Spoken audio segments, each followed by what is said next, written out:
the next one, Alan and I have talked about a lot, but I'm really glad we're finally actually getting to it because this list is not in a list of like good comprehension. It's in fucking alphabetical order. So this is the one we finally got to equivocation. Here we go. Let's go. Yeah, I really liked equivocation. Or you introducing equivocation to me was really helpful. Okay, here we go. And this will be the last one I'm able to do today. So we've got equivocation, the fallacy of deliberately failing to define one's terms or knowingly and deliberately using words in different senses that the one the audience will understand. Example, President Bill Clinton stating that he did not have sexual relations with that woman, meaning no sexual penetration, knowing full well that the audience will understand his statement as I had no sexual contact of any kind with that woman. This is a corruption of the argument from logos and a tactic often used in American jurisprudence. Historically, this referred to a tactic used during the Reformation era religious wars in Europe when people were forced to swear loyalty to one or another side and did as demanded via equivocation. Example, when I solemnly swore true faith and allegiance to the king, I really meant to King Jesus, King of Kings, and not to the evil usurper squatting on the throne today. This latter form of fallacy is excessively rare today when the swearing of oaths has become effectively meaningless, except as obscenity or as speech formally subject to perjury penalties in legal or judicial settings. Wow. Equivocation, if you find that you're talking past somebody else, it's important to define terms. Um, and it's really interesting just how much this occurs in today's society. There's a lot of people that um, equivocate, for example, sex and gender Yeah. to either mean the same thing uh, or um, or misunderstandings of what those words could mean. And especially on Facebook, I like to challenge this with the public a lot just to see like what people define certain things as. Some people will be like, "Well, I don't want to define anything and get into word games. We're talking about this." I'm like, okay, it's literally logically impossible to talk about X, Y, Z without everyone agreeing to what those terms mean. Yeah. You must squash equivocation first, and then we can move forward. So no, yeah, you absolutely have to define your terms always. Yeah. Yeah, we also this was a for me this was fun. I You and I are both people who we value really using the correct word to describe, because like it's in, and I think we both have a similar obsession with communication. It's like I really want to make sure that what I say is clear. And for me, it's like if I'm using not the right word to describe the feeling, the sensation, the idea that I'm trying to get across, then I'm equivocating, and then it becomes unclear to me and to the audience, or to me and to the people I'm serving, what I'm actually saying. And I think you and I we had a discussion about the difference between trust and faith, which I really liked because it had me. I remember our discussion. One of the biggest things that really hit home for me, and I really appreciated actually, Bryce, was in our discussion we were talking. I was talking about how faith has really gotten me through the tough times with my business, and I said, well, I had no reason to believe that things were going to go well for me.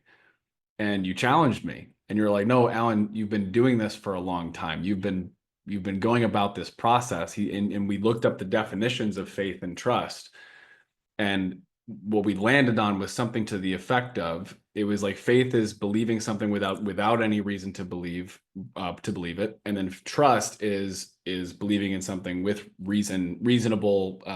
What was the exact definition? You probably know it better than Yeah, I. yeah. So I believe I don't know if we had this on a call. Maybe we did. Maybe we are already like doing stuff we already talked about. But Yeah. um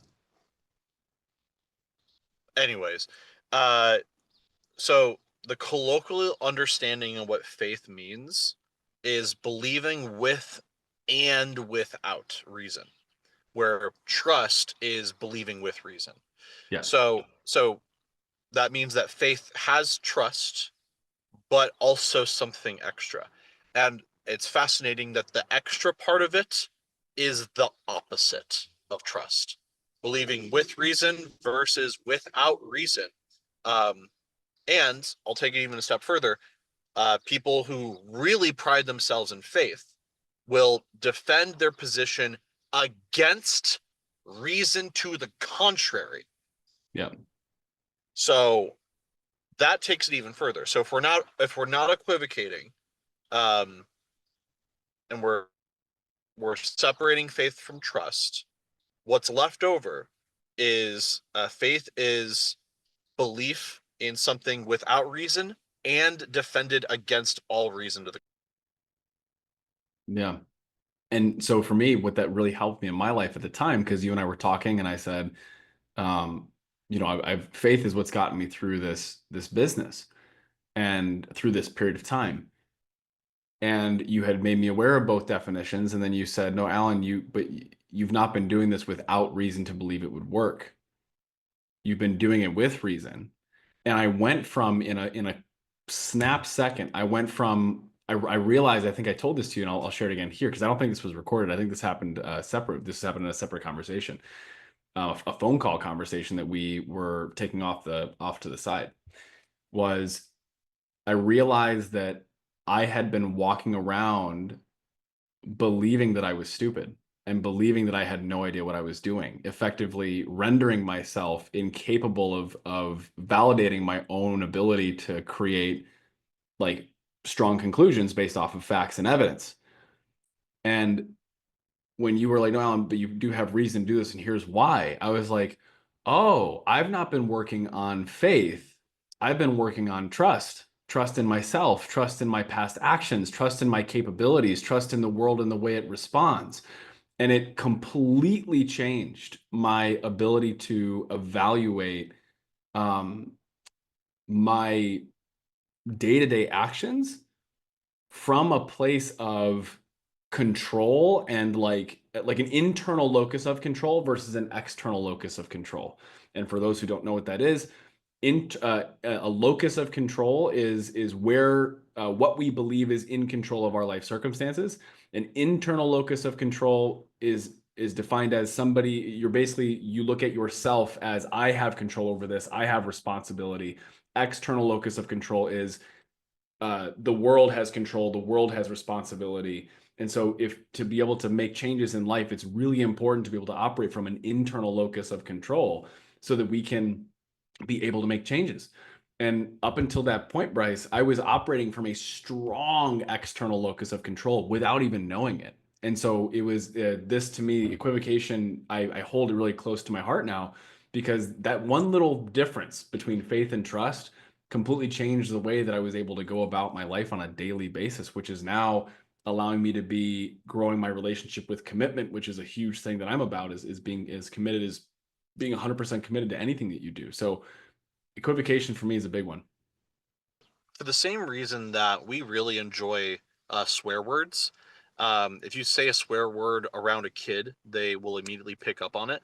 There's a lot of words that sound really nice to say, and we prefer saying them rather than the word that truly is the one we mean to say. So, colloquially, faith is such like a soothing word.